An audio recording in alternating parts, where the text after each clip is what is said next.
जी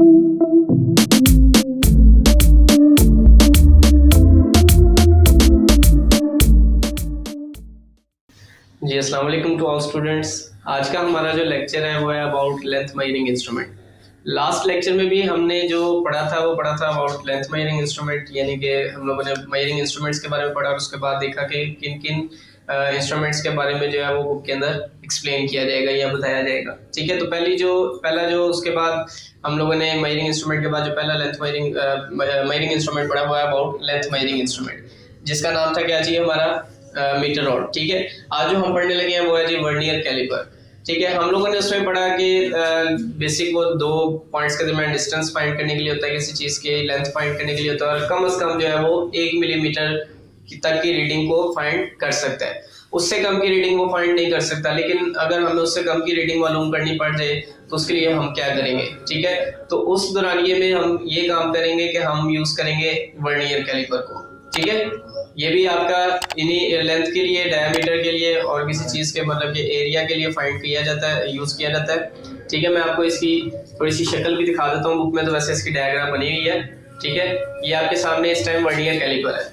ठीक है जी, ये क्लियर नजर आ गया सारों को। ठीक है जी, ये आपको शॉप से भी मिल जाएगा। ठीक है, प्रैक्टिकल की यानी कि जो बुक शॉप्स होती है वहां से आपको आसानी से मिल जाएगा। अभी थोड़ी देर तक मैं इसके जरिए आपको थोड़ा सा एक्सप्लेन करूंगा कि किस तरीके से हम वर्नियर कैलिपर को यूज करते हैं। ठीक हो गया, तो पहले तो आ जाते हैं जी इसकी डेफिनेशन में। मैंने अभी बताया कि 1 मिलीमीटर तक आप मीटर रॉड से फाइंड कर सकते हैं, लेकिन अगर उससे कम की रीडिंग फाइंड करनी हो तो हम किस तरह फाइंड करेंगे, तो उसके लिए हम क्या यूज करेंगे जी वर्नियर कैलिपर। और वर्नियर कैलिपर की डेफिनेशन में भी वो यही कह रहा है an accuracy greater than 1 millimetre, यानी कि 1 मिलीमीटर से भी ज्यादा अच्छी पैमाइश के लिए, बेहतरीन पैमाइश के लिए, एक्यूरेट पैमाइश के लिए कैन बी ऑब्टेन्ड, हम हासिल कर सकते हैं 1 मिलीमीटर से भी ज्यादा अच्छी पैमाइश बाय यूजिंग, इस्तेमाल करने से एन इंस्ट्रूमेंट, एक इंस्ट्रूमेंट को नाउन एज वर्नियर कैलिपर। क्या कहलाएगा वो इंस्ट्रूमेंट, क्या कहलाता है जी वर्नियर कैलिपर। यानी कि 1 मिलीमीटर से भी अच्छी रीडिंग अगर यानी कि कम रीडिंग हमने फाइंड करनी हो तो उसके लिए हम यूज करेंगे एक इंस्ट्रूमेंट को जिसको हम क्या कहते हैं जी वर्नियर कैलिपर। क्लियर हो गया। अब मैंने आपको बताया था कि लास्ट टाइम के हर एक इंस्ट्रूमेंट की मिनिमम कोई एक हद होती है जहां तक वो फाइंड कर सकता है, उससे ज्यादा कम की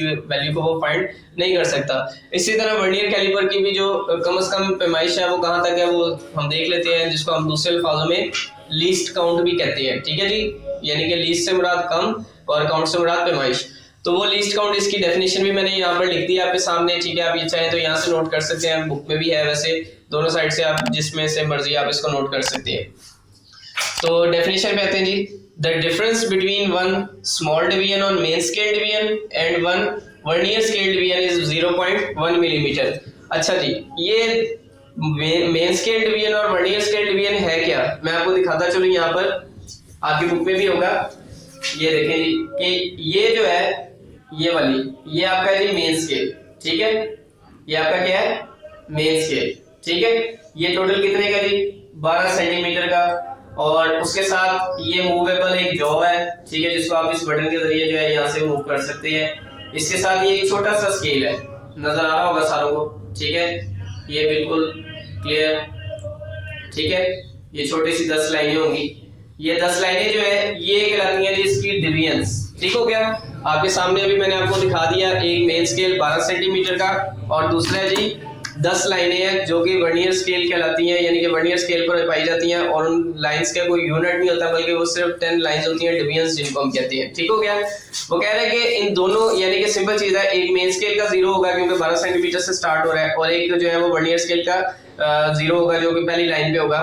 तो वो जो दोनों जीरोज हैं, उन दोनों जीरो में जितना डिफरेंस आता है वो कितने तक आता है जी मिनिमम 0.1 मिलीमीटर का, और ये 0.1 मिलीमीटर का क्या है लीस्ट काउंट, क्योंकि उनमें फर्क ही 0.1 मिलीमीटर का आ रहा है। क्लियर हो गया, यानी कि कह रहा है कि the difference between one small division on main scale, यानी कि ये जो 12 सेंटीमीटर का आपका मेन स्केल था, ठीक है, ये वाला जो मेन स्केल था इसके जो 0 है, ठीक है, उसमें and one vernier scale division, और ये जो छोटा 10 लाइनों वाली जो आपको मैंने दिखाई है कि 10 लाइनें जो है, ठीक है, इन दोनों के जीरोस में जो फर्क आ रहा है वो कितने का आ जाता है, कम से कम वो जो फर्क आता है वो आता है जी 0.1 मिलीमीटर का, इससे कम का फर्क नहीं आता। तो कम से कम ये पैमाइश कर सकता है जी 0.1 मिलीमीटर तक की, तो लिहाजा जो कम से कम पैमाइश वो कर सकता है उसका लीस्ट काउंट, यानी कि 0.1 मिलीमीटर इसका क्या हो गया जी लीस्ट काउंट। क्लियर हो गया, समझ आ गई सारों को। अच्छा जी, अब मैं इसको थोड़ा सा और ब्रीफली एक्सप्लेन करता हूँ। लीस्ट काउंट को फाइंड करने के लिए इसका एक फॉर्मूला है, smallest reading on main scale divided by number of divisions on vernier scale. ठीक है, मेन स्केल पे smallest reading divided by number of divisions on vernier scale, यानी कि कम से कम हम कहां तक मेन स्केल की जो रीडिंग है वो कितनी है, 12 सेंटीमीटर का टोटल मेन स्केल। तो 0 से लेके उसकी जो पहली छोटी लाइन होगी वो कितने तक की होगी, अभी हमने पीछे मीटर रॉड में पढ़ा था, कितने की होगी, 1 मिलीमीटर की। तो स्मॉलेस्ट रीडिंग यानी कि कम से कम जो मेन स्केल की सिर्फ रीडिंग है वो कितनी है, 1 मिलीमीटर। तो हमने इसकी स्मॉलेस्ट रीडिंग लिख दी 1 millimetre divided by number of divisions, कितनी नंबर ऑफ डिवीजंस है, 10 है, 10 छोटी छोटी लाइनें जो वर्नियर के ऊपर से मैंने आपको दिखाई, इन दोनों को डिवाइड करेंगे तो कितना आएगा, 0.1 मिलीमीटर, यानी कि ये मिनिमम इसका क्या जी, लीस्ट काउंट। ठीक है, जो दोनों के अंदर फर्क करके आता है। क्लियर हो गया। अच्छा जी, अगर मिलीमीटर में अब स्केल होता है बेसिक सेंटीमीटर्स में, ठीक है, इसलिए हम इसको कन्वर्ट करते हैं सेंटीमीटर में, ताकि अक्सर का जो एग्जामिनर है वो आपको सेंटीमीटर में पूछ लेता है कि आंसर बताएं, तो आपको वो सेंटीमीटर में कन्वर्ट करना पड़ता है। उस सेंटीमीटर में इसको कन्वर्ट करने के लिए हम क्या करेंगे, इसकी जो मिलीमीटर की वैल्यू है उसको सेंटीमीटर में कन्वर्ट करेंगे। छोटी वैल्यू से बड़ी वैल्यू की तरफ जाना तो क्या करते हैं, डिवाइड, बड़ी वैल्यू से छोटी की तरफ आए तो क्या करते हैं, मल्टीप्लाई। अब छोटी वैल्यू है मिलीमीटर और बड़ी वैल्यू क्या है, सेंटीमीटर। तो सेंटीमीटर में हमने जब जाना है छोटी वैल्यू से बड़ी वैल्यू की तरफ तो डिवाइड करेंगे। ये मैंने डिवाइड कर दिया 0.1 को, किससे करेंगे, वो डिपेंड करता है कि दोनों को जब हम आपस में कन्वर्ट करते हैं तो कितनी वैल्यू आती है। 1 सेंटीमीटर में कितने मिलीमीटर होते हैं जी, 10। तो हम इसको किससे डिवाइड कर देंगे, 10 से। ठीक हो गया, छोटी वैल्यू से बड़ी की तरफ गए, डिवाइड किया, और 1 सेंटीमीटर में 10 मिलीमीटर होते हैं इसलिए 10 से डिवाइड किया, दोनों को डिवाइड करेंगे 0.01 सेंटीमीटर आ जाएगा। क्लियर हो गया जी, सारों को समझ आ गई। अच्छा जी, उसके बाद एक होता है जी इसके अंदर एरर। देखिए कोई भी इंस्ट्रूमेंट है, इंस्ट्रूमेंट आखिरकार खराब हो सकता है, तो लाजम वो जो खराबी आती है वो एरर कहलाती है। इसके अंदर जो एरर आ सकता है वो यही आ सकता है क्योंकि इसका जीरो एरर कब खत्म होता है, मतलब कि एरर जो है वो कब नहीं होता, जब ये बिल्कुल ठीक हो। और ठीक कब होगा, कि जब इसके दोनों जॉस को आपस में बंद किया जाएगा, यानी कि ये जो दंदाने हैं इसके, ये वाले, एक ये और एक ये लोअर जॉज है और ये दोनों अपर जॉज है। ये जॉज जब आपस में बंद किए जाएंगे तो इनके जो जीरोज हैं, यानी कि वर्नियर स्केल की जो पहली लाइन है और मेन स्केल का जो जीरो है, ये दोनों जब आपस में एक दूसरे से मिल रहे होंगे तो इसके अंदर कोई जीरो एरर नहीं होगा। ये इंस्ट्रूमेंट बिल्कुल ठीक होगा, इसके अंदर किसी किस्म की खराबी नहीं होगी। अगर आप बाजार जाके इसको खरीदते हैं तो आप इस तरह बंद करके इसको एक दफा देख लीजिएगा कि वर्नियर स्केल का जीरो और मेन स्केल का जो जीरो है, दोनों पहली लाइन आपस में कंबाइन हो रही है या नहीं, एक दूसरे से कंसाइड कर रही है कि नहीं कर रही। अगर कर रही है तो ठीक है, नहीं कर रही तो इसके अंदर एरर है, यानी कि डिपेंड करता है दोनों के जीरोस पे। अब आ जाते हैं जी, जीरो एरर विल एग्जिस्ट, यानी कि कह रहा है जीरो एरर पाया जाएगा इफ जीरो लाइन, अगर तो जीरो लाइन किसकी, ऑफ द वर्नियर स्केल, यानी कि वो जो छोटी 10 लाइनों वाली स्केल थी, ठीक है, उसका जो वर्नियर स्केल का जीरो है, इज नॉट कंसाइडिंग, अगर वो ना मिल रही हो किससे, with the zero of main scale, main scale के जीरो से, यानी कि दोनों जीरो अगर आपस में नहीं मिल रहे होंगे तो वो क्या होगा जी, आपका जीरो एरर। क्लियर हो गया। जीरो एरर कब पाया जाएगा, जब वर्नियर स्केल और मेन स्केल की दोनों पहली लाइंस आपस में कंबाइन नहीं होंगी। ठीक हो गया, समझ आ गई। अच्छा जी, अब कंबाइन नहीं होंगी तो क्या होगा, दोबारा दिखा देता हूं आपको, यानी कि आपकी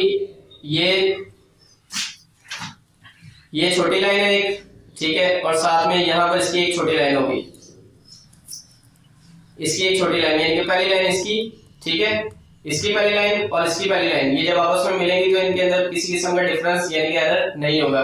लेकिन अगर ये नहीं मिलेंगी तो क्या होगा कि जब हम इसको बंद करेंगे तो ये जो छोटी लाइन, ये जो 10 लाइनें हैं, ये या तो राइट साइड पे चली जाएंगी इस वाली लाइन से, पहली वाली लाइन से, या लेफ्ट साइड पे चली जाएंगी। यानी कि दो काम हो गए ना, अगर नहीं मिलेगी, या तो एक दूसरे से राइट साइड पे हो जाएगी या क्या हो जाएगी, लेफ्ट साइड पे। और क्योंकि मूव ये कर रही है वर्नियर स्केल, यानी ये 10 लाइनों वाली लाइंस मूव कर रही है, तो लिहाजा यही या तो राइट पे होंगी या लेफ्ट पे होंगी। क्लियर हो गया जी। अब आ जाते हैं जी हम इस पे, वर्नियर स्केल जो है वो या तो राइट साइड पे जाएगा या कहां पे जाएगा जी, लेफ्ट साइड पे। अगर राइट साइड पे जाएगा तो क्या होगा, यानी कि दोनों साइड पे जाएगा तो मिलेगा नहीं आपस में, दोनों जीरोस आपस में मिलेंगे तो एरर होगा। तो अगर राइट साइड पे जाएगा तो क्या होगा, तब होगा जी पॉजिटिव जीरो एरर, यानी कि जब भी राइट साइड पे वैल्यू हो जाएगी, और जब भी लेफ्ट साइड पे वैल्यू होगी तो जीरो एरर क्या होगा, negative. If zero of the vernier scale, अगर वर्नियर स्केल यानी वो 10 लाइनों वाले का जो जीरो है, पहली लाइन जो है, is on the right side of the main scale, zero of the main scale, अगर वो मेन स्केल के जीरो से राइट साइड पे हो जाएगी तो क्या कहलाएगा जी, पॉजिटिव जीरो एरर। और अगर लेफ्ट साइड पे हो जाएगी, यानी if zero of the vernier scale, अगर वो जो 10 लाइनों वाली जो पहली लाइन है